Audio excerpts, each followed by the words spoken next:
Estamos então estudando o livro Alma da Matéria. Quem chegou a este capítulo pela primeira vez, lembro que temos outros tantos antes desse. Vale a pena começar desde o primeiro. Esse livro, Alma da Matéria, nos traz as seguintes respostas. Qual a contribuição do Espiritismo à medicina? Deve-se copiar gente? Fabricar embriões humanos? Esse livro responde a essa e outras questões. Etiopatogenias versus lei de ação e reação. Nos envoltórios sutis reside a verdadeira causa das doenças. Somos herdeiros de nossas ações pretéritas, tanto boas quanto más. O karma, ou conta do destino, criada por nós mesmos, está impresso no corpo causal. Item 32 de nota de rodapé. Recomendamos o livro Ação e Reação, de 1957, que já está lido aqui no canal. Todo ele é dedicado ao estudo do karma, das vidas sucessivas. Esses registros fluem para os demais corpos e terminam determinando o equilíbrio ou o desequilíbrio dos campos vitais e físicos. Nem todos os desequilíbrios físicos, porém, são originários de contas kármicas, ou seja, do passado. Embora reflitam o estado espiritual do indivíduo, são gerados pela conduta atual. Os vícios da mente, conhecidos como egoísmo, orgulho, vaidade, tirania, preguiça, etc., constituem causas de múltiplas doenças, porque se constituem no móvel de nossas ações. Nota 33, isso está no livro Entre a Terra e o Céu, de 1954, no seu capítulo 21. Quando forem descobertas as tecnologias que nos possibilitam o exame aprofundado do perispírito, a medicina mudará radicalmente, porque trabalharemos muito mais de forma preventiva, evitando-se assim as intervenções cirúrgicas alargadas, invasivas, realizadas ainda hoje, muito embora os grandes progressos já alcançados nas últimas décadas. Os médicos terão oportunidade de conhecer, com detalhes, a fisiologia transdimensional, compreendendo melhor o modo como se imbricam os vários envoltórios nas camadas sinérgias, para melhor auxiliar na manutenção da rigidez mentofísica de seus pacientes. Vamos dar alguns exemplos práticos relacionando doenças congênitas ou da primeira infância com a desarmonia dos corpos sutis, seguindo informações de André Luiz, médico e pesquisador, desencarnado na década de 1930 no Rio de Janeiro. Vejam isso na Evolução em Dois Mundos, no seu capítulo 17, na segunda parte. Se a pessoa suicidou-se na vida anterior por envenenamento, ao tomar um novo corpo físico, poderá ser portador de afecções valvulares, hemopatias diversas, como a leucemia, por exemplo, ou outras doenças similares. Se incendiou o próprio corpo, na existência posterior, poderá apresentar dermatoses mais ou menos extensas, de difícil cura ou tratamento, como pênfigo, foliáceo ou ictiose. Se empregou o suicídio água ou gás, poderá renascer com problemas das vias respiratórias, tal como enfisema, cistos pulmonares. Se a causa foi enforcamento, a consequência posterior poderá ser paralisia cerebral infantil, neoplasias diversas. Se estilhaçou o próprio crânio, sofrerá os reflexos, depois apresentando doenças como hidrocefalia, síndrome de Down, deficiência mental, encefalite, epilepsia. Se eliminou do corpo precipitando-se de grandes alturas, poderá ter depois males como osteite difusa, distrofia muscular progressiva e etc. Praticamente todas as moléstias têm suas raízes no perispírito. Ainda que seja aparentemente saudável, uma pessoa pode trazer, em seus centros de forças ou chakras, disfunções latentes, adquiridas nesta ou em outras vidas, que mais cedo ou mais tarde surgirão à tona no corpo físico, sob a forma de doenças mais ou menos graves, conforme a extensão da lesão ou a posição mental do devedor. O professor Ian Stevenson, da Universidade de Virgínia, nos Estados Unidos, apresenta nos 2 volumes do livro Reincarnation by Biology Entre os 2.600 casos pesquisados, os de marcas de nascença e defeitos congênitos, elucidando-os com o estudo de vidas passadas. Faço uma observação. Eu tenho lido para o canal e recomendo o livro Perispírito e suas modelações, especialmente a sua segunda parte, que já está aqui no canal. Ali descreve as várias doenças relacionadas com o suicídio na vida anterior. Anamnese.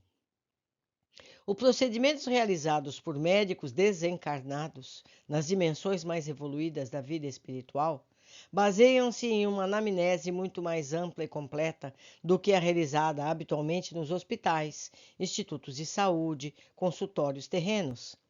Fazem parte dela a ficha de identificação completa do paciente, que engloba a sua história atual, a ficha kármica e a projeção individual de reminiscências, bem como anotações dos complexos de culpa, a análise dos membros da família, anamnese psicológica detalhada, complementada pela análise mental, que é a capacidade do terapeuta de proceder à leitura dos pensamentos pela simples observação visual do cérebro em funcionamento. Nota de rodapé 35. Maiores informações nos livros da coletânea André Luiz. Evolução em Dois Mundos, no seu capítulo 19. Entre a Terra e o Céu, no seu capítulo 3 e 13. Sexo e Destino, no seu capítulo 2. Todos eles aqui no canal do YouTube, para quem quiser ouvir. Ou mesmo em PDF. Quem desejar, basta pedir. Continuando. Na medicina do além, as informações do paciente são gravadas e filmadas. Nota 36. Mais detalhes no livro E a Vida Continua, no seu capítulo 10. Lembro a vocês que todas essas informações estão no último vídeo desta série, que consta como bibliografia. Está tudo anotadinho lá. Para serem estudadas pela equipe de saúde em qualquer tempo. Dificilmente encontramos na medicina terrestre, mesmo nos centros mais avançados, equipados com computadores altamente sofisticados, a junção de todos os dados do paciente em um único arquivo, dentro de uma visão integral do ser. Raramente constam o tratamento e o estudo dos aspectos psicológicos, sem falar nos espirituais, que não são nem mesmo cogitados. Em meu país, ou seja, o Brasil, as informações das diversas especialidades ainda permanecem em compartimentos separados, do mesmo modo como o ser humano é dividido em partes, muito longe de sua totalidade integrada. Há agora, neste início do século XXI, a tentativa de se introduzir no currículo médico o paradigma do ser integral, o que já é realidade em algumas escolas, mas infelizmente ainda não é tão abrangente que permita considerar a ação prioritária do espírito. Terapias e recursos terapêuticos. No exercício da medicina, o médico espírita utiliza-se de todas as terapias que aprendeu em sua formação universitária e nos vários cursos de aperfeiçoamento e reciclagem realizados. Se é cirurgião, utiliza as técnicas convencionais das diversas especialidades, procurando tanto quanto possível atualizar-se. Vale-se dos medicamentos alopatas, quando indicados, mas dentro de sua visão mais ampla, recorre também a fitoterápicos, aos recursos terapêuticos da homeopatia. Muitos aperfeiçoam-se nessa especialidade e a acupuntura, visando restaurar a estrutura eletromagnética do corpo espiritual, com maior estímulo à circulação e harmonização da energia vital. Tanto quanto possível, utiliza também a terapia complementar espírita, desde que aceita espontaneamente pelo paciente, que é ministrada gratuitamente à população na imensa maioria das instituições que praticam o espiritismo. Fazem parte dessa terapeuta complementar a prece, a meditação, os serviços de desobsessão nos grupos mediúnicos, o desenvolvimento da mediunidade, quando recomendável, a fluidoterapia, com a doação de energia vital nos passes, na água fluidificada, no crescimento interior, estimulando-se o paciente ao autoconhecimento, ao desenvolvimento de suas potencialidades espirituais, com ênfase na reforma interior, como ponto básico para o aperfeiçoamento espiritual. As chamadas cirurgias espirituais também fazem parte do que entendemos como emprego da energia vital na restauração física. Cremos, no entanto, que elas se prestam à ação de muitos charlatães e pessoas inescrupulosas. Por isso, adotamos critérios éticos fundamentais para aceitá-las, como no exercício das demais faculdades mediúnicas. Os médios não devem cobrar absolutamente nada pela aplicação dos dons que lhes foram conferidos por Deus. Nem devem utilizar-se na prática mediúnica de instrumentos cirúrgicos ou objetos cortantes. Como vimos, o médico espírita enfatiza a promoção do autoencontro. O paciente é encorajado ao autoconhecimento, ponto essencial do tratamento, porque toda cura, seja ela em que nível for, orgânico, psicológico, mental, espiritual, na verdade, é uma autocura. O médico e o médium são meros instrumentos. Nos hospitais e institutos diversificados, existem no além, tendo em vista o alto poder da mente, toda conversação é realizada de modo a transmitir ao paciente total encorajamento à saúde. Os médicos espirituais contam também no exercício de suas funções com aparelhos sofisticados, ainda desconhecidos no plano terrestre, como os que permitem o registro de pensamentos, o que favorece sensivelmente o exercício de uma medicina de excelente qualidade. Sabemos que as atitudes mentais enraizadas não se dão facilmente com a morte. Os médicos desencarnados valem-se muitas vezes das chamadas cirurgias psíquicas, que envolvem adestramento mental e espiritual adequados. Assim procedem porque a mente, tanto quanto o corpo físico, pode e deve sofrer intervenções para reequilibrar-se. Mais tarde, segundo ensinaram, a medicina terrestre evoluirá para a prática desse tipo de cirurgia, tanto quanto hoje vai avançando na técnica operatória para aliviar o corpo físico. Desentranhará, então, um labirinto mental, com a mesma facilidade com que atualmente extrai um apêndice condenado. Nota de rodapé 37. Podem ler esse material em A Terra e o Céu, no seu capítulo 13. Desde longa data, o sono hipnótico é largamente empregado no além, enquanto que na Terra, somente no século XIX, conhecemos seus efeitos. De Pessegur foi o primeiro magnetista a conversar com o paciente noutro estado consciencial, que não o comum, abrindo campo aos psiquiatras e psicólogos para conhecerem melhor o mundo mental de seus pacientes, inaugurando caminhos para a psicologia transpessoal. O diálogo terapêutico também é prática corriqueira das equipes de saúde do além, visando a cura e o bem-estar do paciente. Ele é conduzido muitas vezes pelos próprios familiares, que se integram ao trabalho para ouvir as queixas, dúvidas e receios do parente mais necessitado, recém-desencarnado ou não, com dificuldades de adaptação à vida do além. Na nota do rodapé 38, podemos ver esse tema no livro No Mundo Maior, em seu capítulo 4, e Mecanismos da Mediunidade, no seu capítulo 21. Atualmente, também entre nós, vai se reconhecendo o valor da palavra e do ambiente nos processos de cura.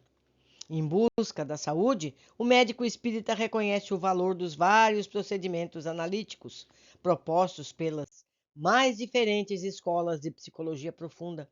Porém, enfatiza mais a contribuição da psicologia transpessoal e de terapia por regressão de memória, que consideram os conteúdos psicológicos que vêm à tona nos estados alterados de consciência, inclusive os de existências anteriores. Ao lado disso, estuda e procura tratar as obsessões ou influências negativas que o plano espiritual inferior pode exercer sobre a humanidade encarnada, buscando na condução do tratamento a cooperação das instituições espíritas, que têm mais traquejo com as chamadas sessões de desobsessão.